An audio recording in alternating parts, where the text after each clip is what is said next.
Rashawn Scholl, and Nicki Talks is a series of conversations with people from Cape Ann who have interesting life stories. And those of you who live here in Cape Ann know that there are no lack of people with interesting life stories here.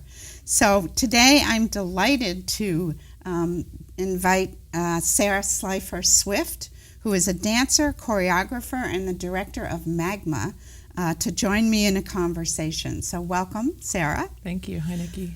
Hi. So I like to start with just a little bit about, who you are, how you came to be here, how long you've been here, and then sort of move into what you do and what your passions are.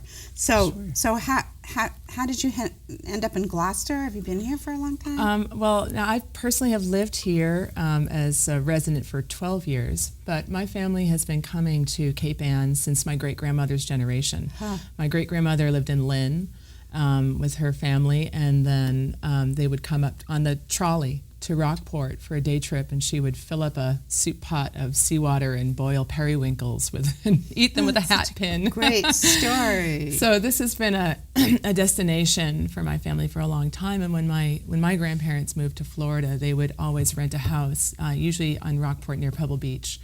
And so my mother's sister and my mom and our family would come, and we would all gather there with the grandparents for the summer. So I was a summer person from the age of 5. So it's one of those things that's seeped into the bloodstream, through those the seaweed and probably. the periwinkles. Exactly. Yeah, that's a great story. Yeah. And did you live in Folly Cove? Do you have family in Folly Cove? Well, my folks, my parents who have lived here now for 25 years, I believe. Yeah, they rented a house actually just for a year. Okay. They subletted their house downtown, which is they've lived in downtown for all that time, but they did sublet for a year in Folly Cove. So that's that story. Yeah.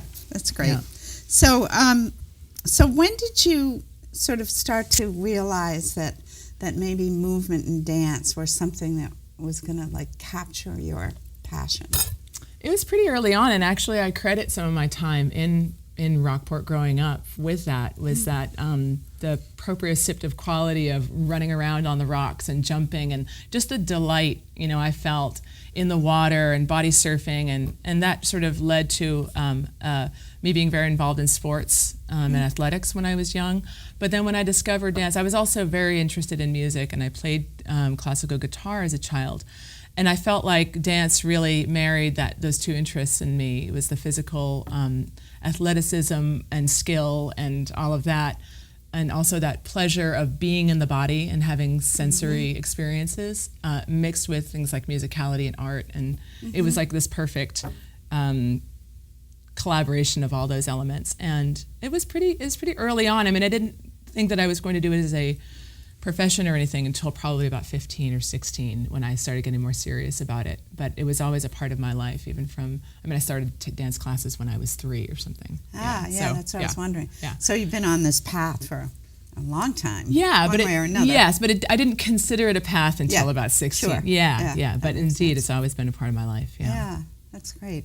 It makes me think, when you say jumping on the rocks, it makes me think of a show I saw maybe a few years ago, Quarry Dance. Were you involved with that? I was, I did.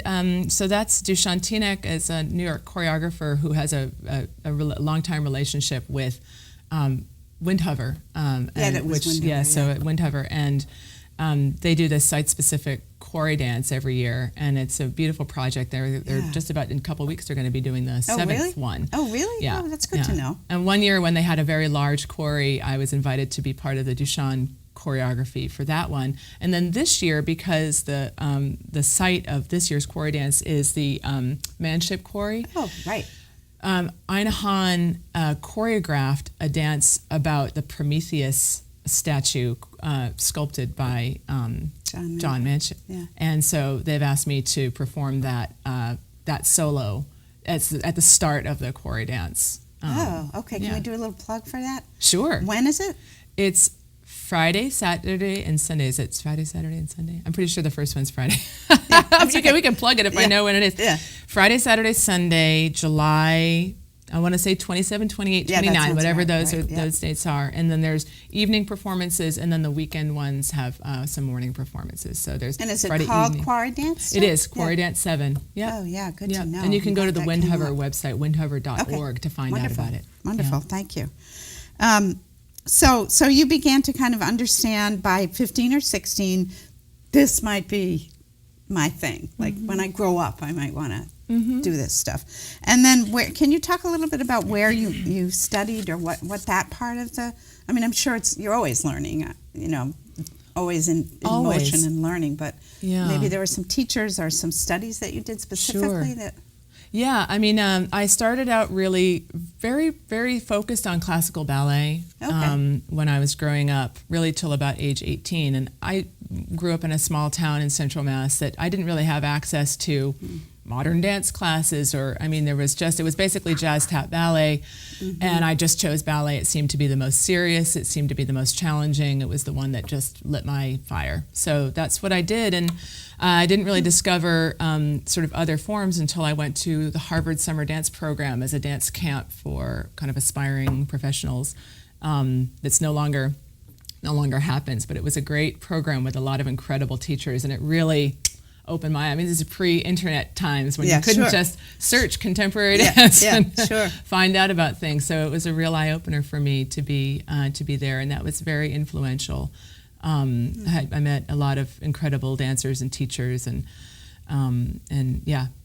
so people like I saw Doug Elkins was there. Doug Elkins in New York, kind of choreographer who was putting together hip hop and voguing into modern dance choreography, and and I studied with people who were Anthony Tudor students from this ballet tradition. I mean, I really saw, it was a window for me into a professional dance world that I had absolutely no access to, and that was my first, it was my first experience at 16. Wow. So then I went back again, I want to say as an 18-year-old to the Harvard Summer Dance Program, and by then I was already in a college program. I went to George Washington University on an academic scholarship, and I always thought I wanted to do academics as well, and I did. But that was where I really started my modern dance training, and with While you were in college. While I was in college, yeah. And by academics, you mean? I have a degree in the history and philosophy of science. Okay, that's academic enough, isn't it? Yeah. So simultaneously, you were. Yes, simultaneously doing a very serious dance study and performing, and in fact, it was with the director of the modern dance program at GW. I stayed on with her. I started performing with her company, I think my sophomore year, and I stayed on 4 years after college. Yeah. And we toured. I mean, she still is. She's in her 80s now, still performing. She's in Russia right now. No, yes, but she's traveling all over the world. But I traveled to Korea, Venezuela, France, Brazil. We just traveled all over performing her choreography in different festivals and things like that. It's really a wonderful experience. I'll say. Yeah. Especially for a teenager, it's incredible. Yeah, it's great. Yeah. Yeah. And so you started moving away from the idea of classical ballet. Yeah, I did. I did sort of give to myself a challenge to do at least some performing in classical ballet, and I did do one Nutcracker session with Jose Mateo and his Ballet Theater of Boston, as it was called at the time, and it was great, and it was wonderful, and then I don't know, I felt like I'm going to be limited in this form. I just knew that I wasn't that. That wasn't what I was going to be doing. It's just whether it was, I had already sort of seen this other aesthetic path that I wanted to take with the modern dance. There was other things like body type and these other things that are very specific real. For the ballet world that I thought, I'm probably not going to starve myself, and I shouldn't say things like that, but that's the fact that you have to be very, very thin, and I wasn't naturally very thin, and so I would have had to work extraordinarily hard just on that part, and I thought, I just want to be an artist. And of course we work hard on our bodies always, and that's part of being a dancer, is you take care of yourself and you train hard and I mean, you were asking about classes. I mean, I still take classes. Yeah. Even though I teach, that's part of training. Sure. That's part of being in your Makes a body. lot Is of you sense. you study all the time. You go and you learn from new teachers. I always am going to workshops. People who are training, studying with this or that person. I'm curious about this style. So I'm constantly learning. We're constantly learning in the body, and so that's part of it. But that's the thrill and the joy of being a dancer too, is always learning and always working. Yeah, wonderful. Yeah. I was lucky enough as a young girl, my mother took me many times to the New York City Ballet. So unlike you, I had no idea that I couldn't be, Maria Tallchief. I just kind of assumed that was in my future. Yeah. I never thought. I mean, I was probably 7 or 6, so it was just, I would just sit there, totally starstruck. Right. Yeah. So tell me about MAGMA. First of all, what does MAGMA mean? MAGMA stands for Movement Arts Gloucester, Mass, MA, it's the end. Okay. And Movement Arts Gloucester, Mass, I've been teaching in this area since I've been here, so 12 years, and I've been producing concerts and festivals and, different performances in this area for just as long, and I thought, why not have one place where it's all happening instead of it being piecemeal here and there. There's not a lot of options for adult dancing. For adults to take class. Most of the schools that are here are kids oriented, and there's not a lot of places to go out dancing that aren't a bar, which I think isn't really conducive to taking it very seriously. And so that we have things like social dance nights where in a very wide variety of styles, and a space for performing. And the performances aren't just dance oriented. I very specifically called it movement arts because in my own experience and in my own study, I think that there are many ways to be embodied, and it's not just dance practice that gives that. There's somatic practice, there's martial arts, there's... What's somatic practice? Somatic practice are various body-mind practices. So, I would consider yoga, for example, one that everybody knows. We're working on breathing and quieting the mind, and we're moving at the same time. So that's a sort of a well-known somatic branch. But there's other things like the Feldenkrais method, Alexander technique, that we do as well. Body-mind centering are the 3 main ones that I try to focus on in the studio. So I have different practitioners come and working in those styles as well. And so you have events and you have classes. Events and classes, that's right. Yeah. It's an incredible space. I've been up there. I'm lucky to go up there, but it's a beautiful space, and it was historically a ballroom, and so it feels really nice because it hasn't been a ballroom for maybe 100 years. So it kind of is special to be bringing it back to that function in town. Yeah, when was it a ballroom? Well, I think that was its initial intent in 1892 is the building. I still haven't gotten my history completely straight. I wonder if the Browns owned it then. Was it the Brown building? Yeah, it was the Brown building. Yeah. It says Brown right on the top, and the little thistle that. I remember that. Yeah, it's sweet. Yeah. And then various people have told me little tidbits, but I haven't got quite the timeline. But then there was a time where it was a dance studio somewhere in the 50s or 60s, and people were taking ballroom lessons. Maybe. I think so. Maybe. Yeah. So anyway, it's there were a couple of times when dance came back in the building, but now it's back. Yeah. I did. I'm not familiar with the world of dance outside of Maria Tallchief. So I sort of looked it up because I like to have a little bit of, smarts about what I'm talking about. And I just put, I think I put in Google something like different modalities or, movement something. And I was so overwhelmed.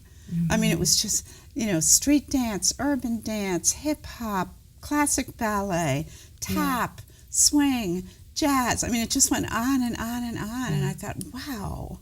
What does that mean? And then there's world dance, which I'm not really totally sure what that is, but that sounds intriguing to me. Yeah. So I wondered, we had started to talk a little bit about the idea of dance and culture, and you were describing to me that people from other cultures perhaps are still remain kind of more easily, I don't know what the word is, they dance as part of more their connected expression. to dance. Yeah, So culturally. could you say a little bit about that and how you feel, like, how we used to be, how we are now in relationship to using our bodies to express? Yeah, absolutely. Well, dance has been a very important part of human culture, just for millennia. I mean, for example, in African cultures, dance is very tied into different times in people's lives. There are wedding rituals, there are, dances, there are coming of age dances, there sort of almost every point in life there are dances to celebrate different professions. There's a hunter dance, there is a farmer dance. So there's all of these different things. So it's deeply tied into identity and celebration and marking different times in life. So that sort of African dance, and that's still going on today, from very traditional to today. In Europe, there were tons of folk dances. It was just a way to gather and celebrate. And some of those dances, of course, are still being done. Contra dancing, for example, and doing the polka. I don't know if anyone really does that anymore, but maybe some people do. I can picture it immediately and hear it as well. Yeah. And so when we talk about world dance, we're basically talking about the dances from around the world. So, for example, we have a forró class, which is forró is a Brazilian social dance style that's similar to salsa. F-A-J-O? F-O-R-R-O. Yeah, for that you kind of roll the R, so forró. Yeah. And that's a... And you teach that? Oh, no, I don't teach that. No, I'm taking that class. I really enjoy taking that class. And we have a wonderful teacher come up from the Boston area to come teach that. Yeah. So, there's... I think the defining thing is that in a lot of these other cultures where there's this history of dance, is that those histories are being maintained in some way. And even in Europe, where people might not be doing the folk dances as much, but dance has maintained a kind of important place in society. There's a big audience for dance performance, for example, and there's this whole electronic clubbing scene that's very, like, everybody does it. I mean, it's not just, a small sliver of the population. So you're talking about European cities. In European cities. So even if we don't think of the traditional style of dancing continuing in a very strong way, it still remains a part of society. And I teach a class actually for the Gloucester public schools called American Social Dance Through the Decades, because dance was an extremely important part of American society, really from the 1890s, with big ballrooms for waltzing and things like that, really up until about the 70s, 80s, with sort of discos and that.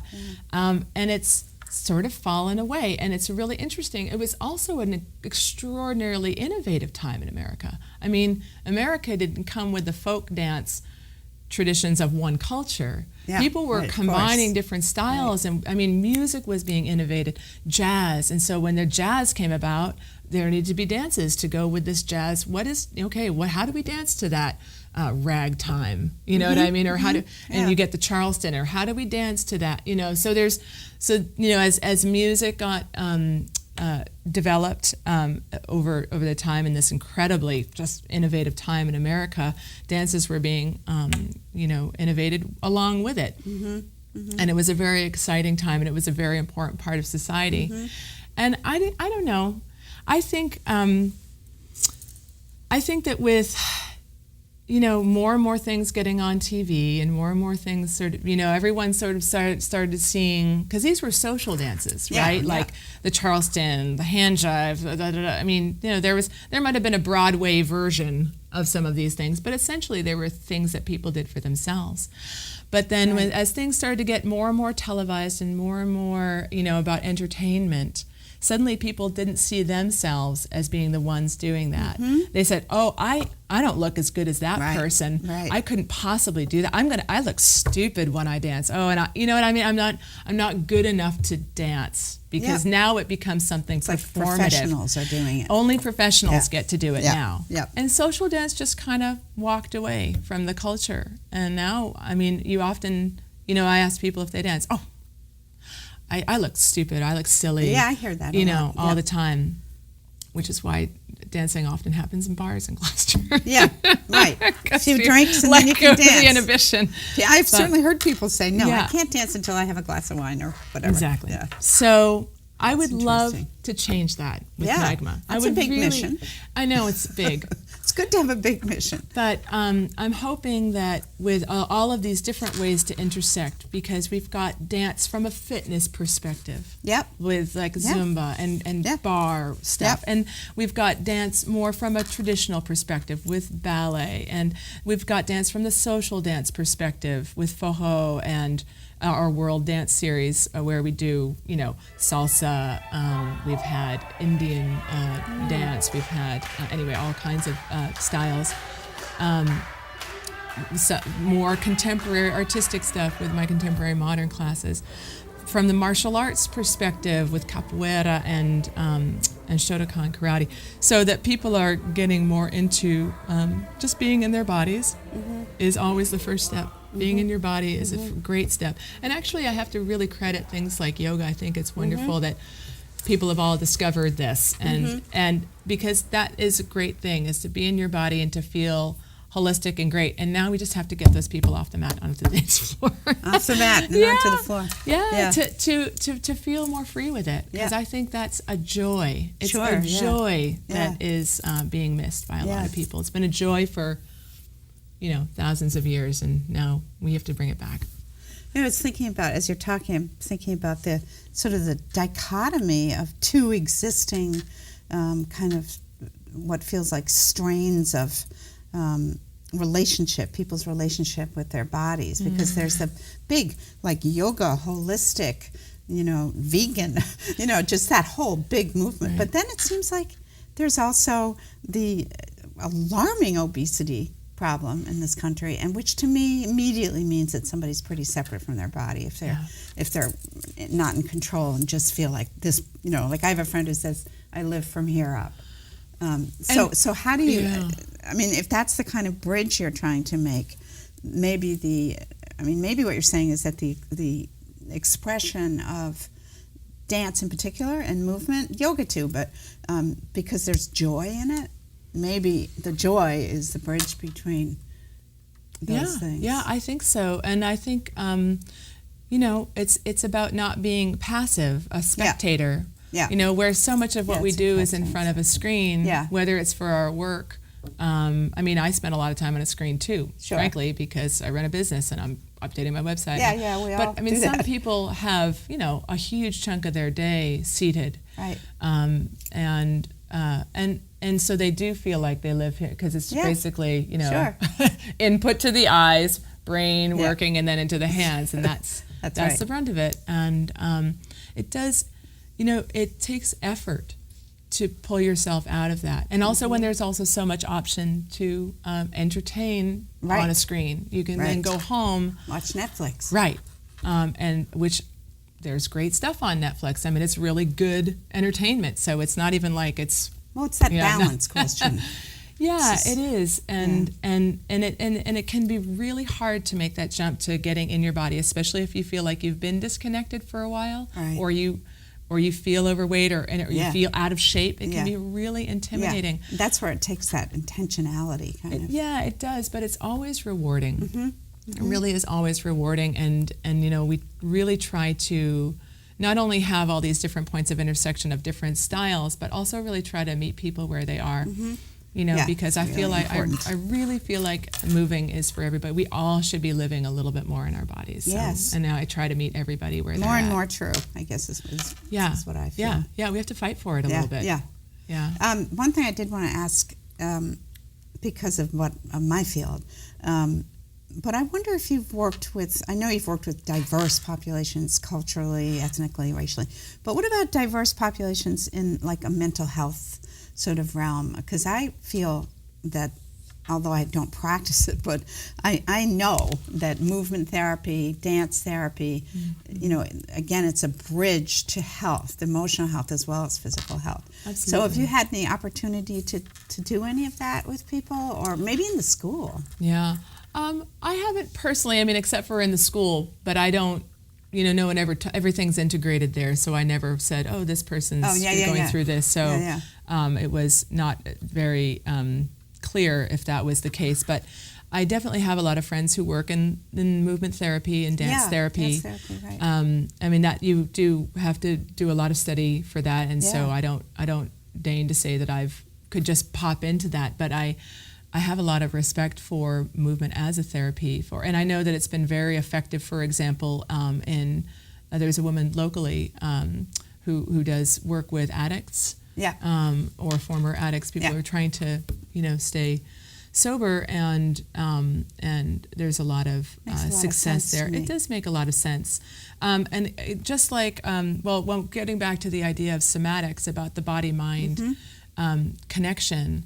One of the things that Alexander Technique talks about, for example, a lot is something called inhibition, where when your nervous system is programmed for a certain thing, say you have a postural thing, and we all know that we have those things where when we get into a chair, we sort of like to hang on to our right elbow or whatever that is. That's that we have a kind of a habit. Sure. Okay, some habits are great. Right, we can get good habits and we can get bad habits, and addiction is it's a bad habit, right? Where your body feels like it needs something, and it, you know, oftentimes it does. You know, that there's actually a physical thing there, but breaking things like addiction requires so much rewiring, and I know that's not a great.